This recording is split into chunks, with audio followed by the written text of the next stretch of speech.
करने की हिमायत की। मुशर्रफ ने अक़वाम मुत्तहिदा में सुषमा स्वराज की तकरीर को कॉस्मेटिक्स तकरीर करार दे दिया।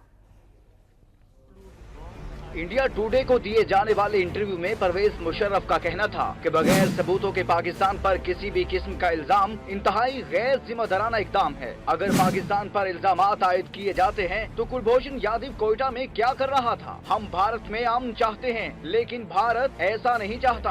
What do you say of your naval commander who has been caught in Pakistan in Quetta? What was he doing there? So let's not pinpoint Pakistan is doing this while you are not doing anything. And we have to get to resolution of the cause.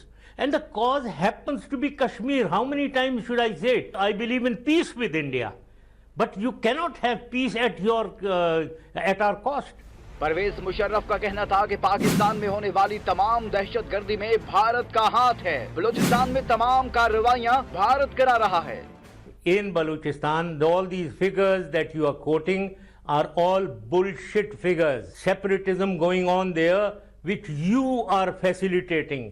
You are doing that. You are interfering in Balochistan through Afghanistan. It is Indian Raw doing that. Burhan Wani और ब्राह्मदाग बुगटी से मुतालिक सवालात पर मुशर्रफ बोले कि भारत ने दर्जनों कश्मीरियों को शहीद किया, हजारों को जख्मी और नाबीना। ब्राह्मदाग भारतीय टाउट है, जबकि बुरहान वानी मुकम्मल कश्मीरी और कश्मीरियों को सपोर्ट कर रहा था।